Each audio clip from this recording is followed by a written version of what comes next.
오늘이 67년 전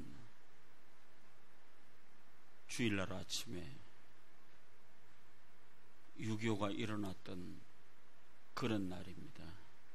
오늘이 6월 25일 주일이니까 67년 된 오늘에도 주일날 아침에 북한 괴뢰도당이 쳐내려왔습니다.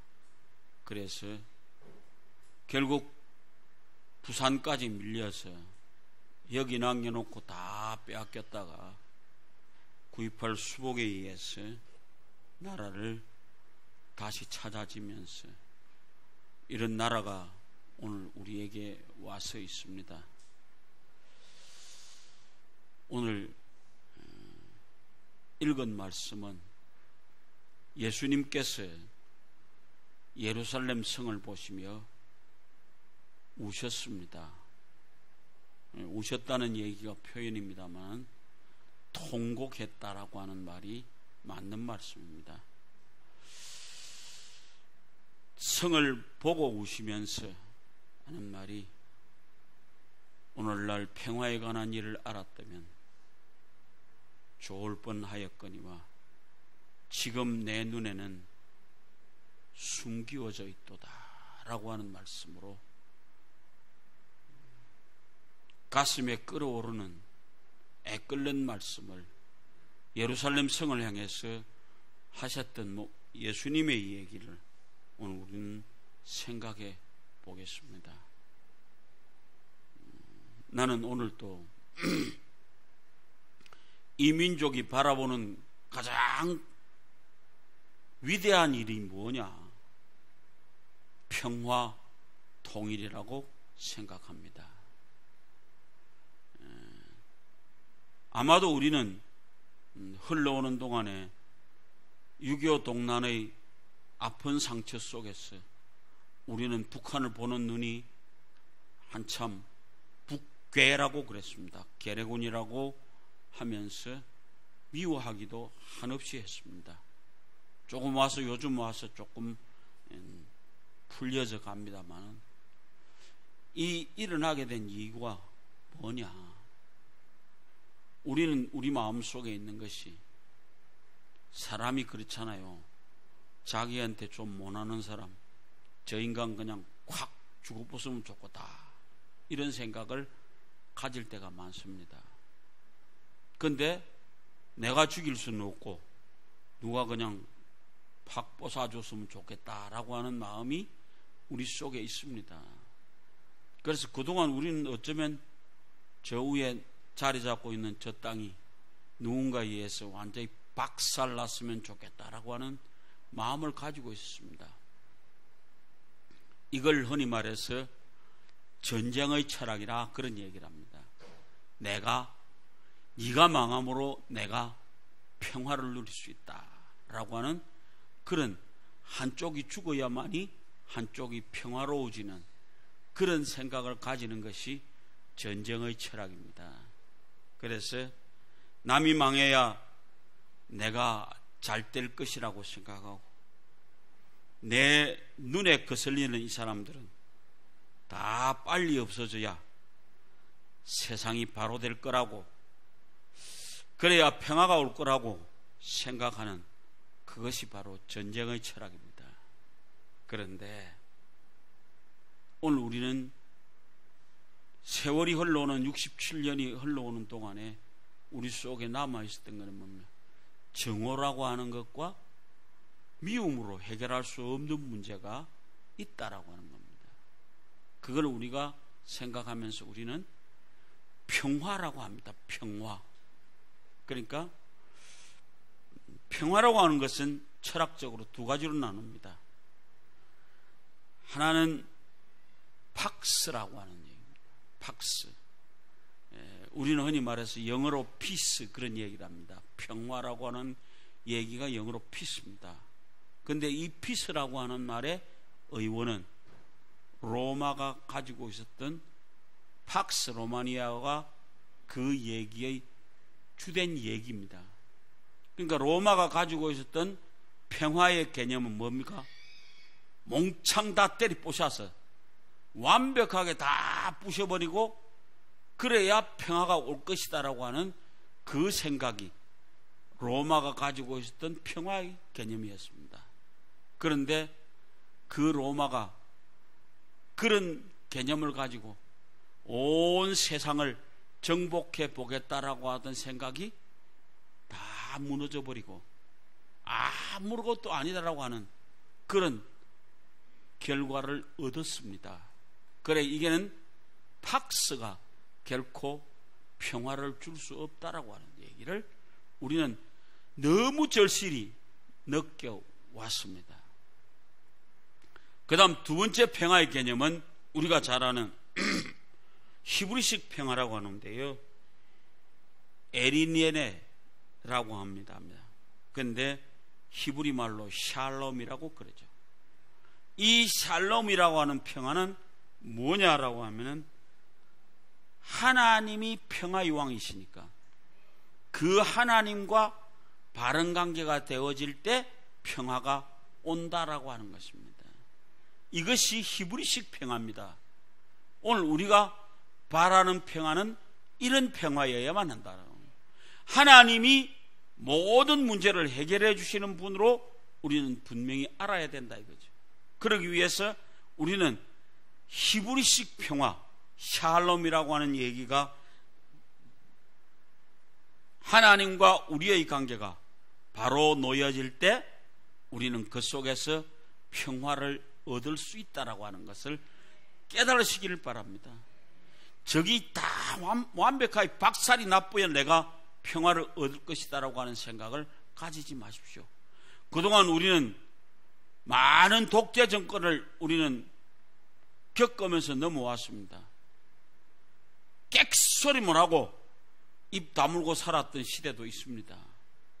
어디 나가면 머리 길면 잘라버렸습니다. 아가씨들 미니스커트 입으면 자로 재갖고 잘라버리는 그런 엄청난 어려움 속에서도 우리는 살았습니다. 그런데 조용합니까? 그게 평화로웁니까? 아니었습니다. 그것으로서 평화를 얻을 수 없는 것입니다. 평화는 반드시 하나님과 우리의 관계가 바로 놓여질 때 그게 평화가 오는 것입니다. 오늘 우리는 이 평화를 원하는 것입니다. 나는 인류 역사상 가장 애국자가 누구였나? 나는 예수님이라고 생각합니다. 예수님께서 조국이 멸망할 미래를 바라보았기 때문에 예루살렘 성을 바라보면서 한없이 우셨습니다. 얼마나 예수님 앞으로 되어질 일을 보시는 그 예수님의 마음속에 이 예루살렘이라고 하는 샬롬이라고 하는 이름을 붙이고 있는 이 도시가 망할 것을 알고 계시는 그 예수님의 마음은 아마 천갈래 만갈래 찢어지는 모습이었을 겁니다. 바로 그 사실은 주 70년경에 여지없이 티토 장군에 의해서 예루살렘 성이 함락이 되어졌습니다. 안에서 아무도 나올 수 없었어. 좀 더 말하면 비극이라고 하는 비극은 그 속에 다 지나갈 수밖에 없었던 그 엄청난 비극의 역사가 바로 예수님 후에 70년이 지난 후에 그 예루살렘에 들어닥쳤다 이 말이에요. 그러니까 그걸 바라보셨던 예수님의 마음은 이거 말할 수 없는 겁니다. 찢어지는 가슴을 가지고 예루살렘 성을 바라보시는 겁니다. 그러면서 예루살렘아, 예루살렘아, 네가 평화의 일을 가난 일을 알았다면 좋았을 뻔했는데 지금 네 눈에 다 숨겨져 있으니 얼마나 예수님의 마음은 찢어지고 아팠겠습니까? 오늘 우리는 예수님의 그 놀라운 얘기를 생각해 보면서 우리는 다시 한번 평화가 무엇인가 라고 하는 얘기를 깊이 생각하는 시간이 가지기를 원합니다. 근데요, 그 다음 45절에 가면 예수님이 그 예루살렘 성을 바라보고 우시다가 그 다음 한 일이 뭡니까? 그 다음 들어간 곳이 성전에 들어가셨습니다. 그래서 들어가 보니까 성전이 엉망진창이었습니다. 장사꾼들이 딜이 흔들고 댕기고, 그러니까 예수님이 채찍을 가지고 그 상을 다 때려엎고, 예수님이 하신 말씀이 뭐요? 내 집은 만민의 기도하는 집이다. 너희가 어찌하여 강도의 구렬로 만드느냐? 라고 하면서 예수님께서 예루살렘 성전을 때리 부셨습니다. 나는 평화에 관한 일을 알기 원하는 사랑하는 여러분들, 대한민국에 예수님이 오신다면 어디를 제일 먼저 가실까요? 청와대를 갈까요? 국회의사당을 갈까요? 아니라고 봅니다. 어떤 러시아의 어떤 학자가 들어와지면서 한국은 들어와지니까 너무 밤에 빨간 십자가가 너무 많이 꼽혀져 있더라 라고 하는 얘기를 합니다. 그런데 지금 한국 교회의 모습은 진정 평화에 관한 일을 알고 있느냐 이 말이에요. 아니 어쩌면 지금 우리의 교회의 현실은 예수님께서 채찍을 말아서 딜이 엎어버릴 수밖에 없는 가장 추악한 돈이 만몬이 주름 잡고 있는 그런 교회가 되어지고 있음을 우리는 다시 한번 생각하면서, 예수님이 2017년 오늘 우리에게 오신다고 하면 나는 아마도 가장 먼저 교회를 오셔서 분명히 청소하실 거라고 믿습니다. 오늘 우리는 이민족의 비극이 어디서 찾아왔습니까? 우리 흔히 말해서 정치가들이 이해타산이 앞서고 지저분하게 일말할 수 없고 한강물에 빠지면 물이 오염될까 싶어서 가장 먼저 건져야 되는 것이 정치가라고 그럽니다. 그런 것처럼 우리는 행여나 정치가가 대한민국을 요 모양 요 꼴로 만들었다고 믿고 있지는 않습니까? 아니요. 우리는 먼저 생각할 것이, 먼저 믿는 우리가 하나님 앞에 바로 서지 못하고 바른 길을 가지 못하였기 때문에 지금도 예루살렘 성을 바라보시면서 우시던 예수님이 오늘 이 아침에 우리 대한민국에 오셔서 울고 계시지 않는가? 평화를 바라고 있는 이 대한민국에 오셔서 오늘 또 가슴 찢어지는 가슴으로 울고 계시지는 않는가? 한 번쯤 돌아보시길 바랍니다. 어쩌면 우리가 이 어려운 길에서 살아날 수 있을까요? 첫째로 우리는 예수님을 평화의 왕으로 모셔야만 합니다. 예수님을 평화의 왕으로 모셔야만 된다.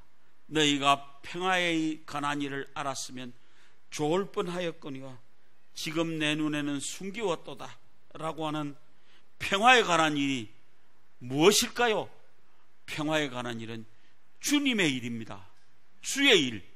내가 제일 처음 평화가 뭐라고 그랬죠? 하나님과 우리의 관계가 바로 서야만 그것이 평화라고 얘기를 했습니다. 바로 우리 주님을 평화의 왕으로 모시고 갈 때에 이 땅에 평화가 온다고 믿습니다. 그래서 우리는 그 예수님을 진정으로 평화의 왕으로 모실 수 있는 마음들이 우리에게 있어지기를 원합니다. 예수님께서 갑자기 울으셨던 것이 아니고요, 예수님은 소리내어 통곡하면서 그 예루살렘 성을 바라보면서 흐느끼면서 울으셨던 그 평화에 관한 일을 모르는 극이 바라보시면서 우셨습니다. 오늘 대한민국 땅에 오신 예수님, 우리에게 원하는 바는 뭐냐? 그 예수님을 평화의 왕으로 모시고 갈 때 대한민국에 평화가 온다고 믿습니다. 그래서 우리는 통일이, 평화의 통일이 되기를 원합니다. 그 통일의 가장 주된 얘기는 예수 그리스도 안에서의 평화가 와져야만 합니다.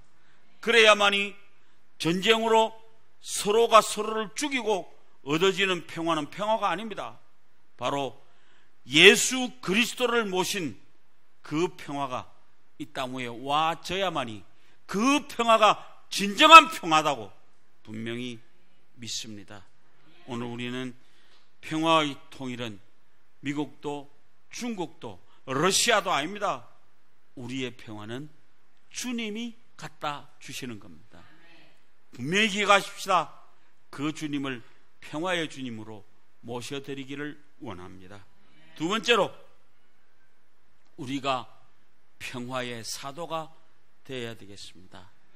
우리 잘 아는 프란치스코스의 평화를 위한 기도, 마지막에 가서 뭐라고, 나를 평화의 도구로 써 주시옵소서. 바로 우리가 평화의 도구가 되어야 된다 이 말입니다.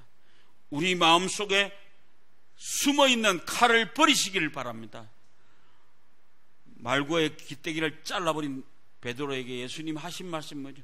칼로 쓰는 자는 칼로 망할 것이다. 칼을 도로 내 집에 꼽아라 라고 하듯이 우리 마음속에 가지고 있는 칼을 버리시기를 바랍니다. 버리고 거기 예수님을 모셔드림으로 우리가 평화를 위해서 써지는 사도가 되어지기를 원하는 것입니다.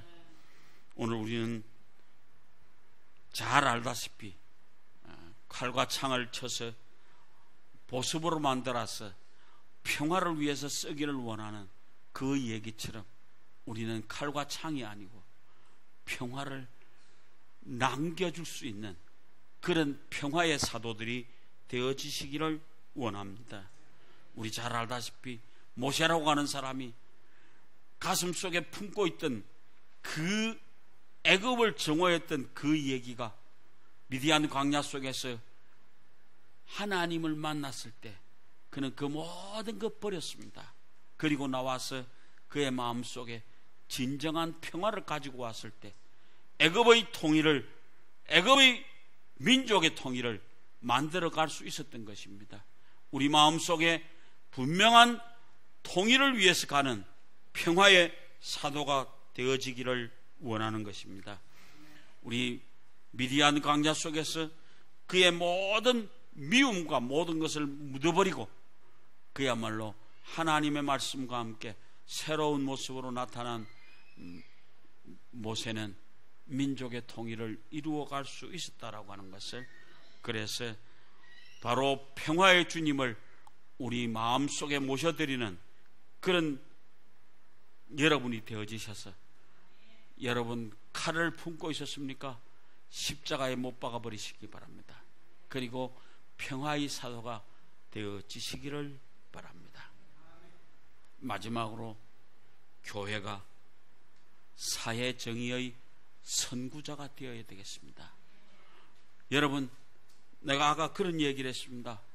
만약에 예수님이 오신다고 하면 어디를 제일 먼저 가시겠는가? 교회를 찾아오실 것이다. 한국 교회가 지금 뒤범벅이 되어져서 추지워져 있는 이 땅을 제일 먼저 갈아엎으실 것이다 라고 하는 것처럼 우리 먼저 우리의 가슴 속에 진정으로 회개하는 마음을 가지시고 우리 마음속에 평화를 심으시고 우리 하나님 앞에 회개하는 사람들이 되어지기를 원합니다.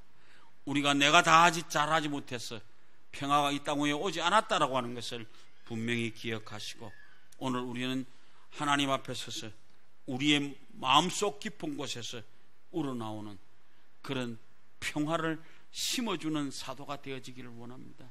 우리 잘 아는 예레미야 5장 1절에 너는 예루살렘 성을 다니다가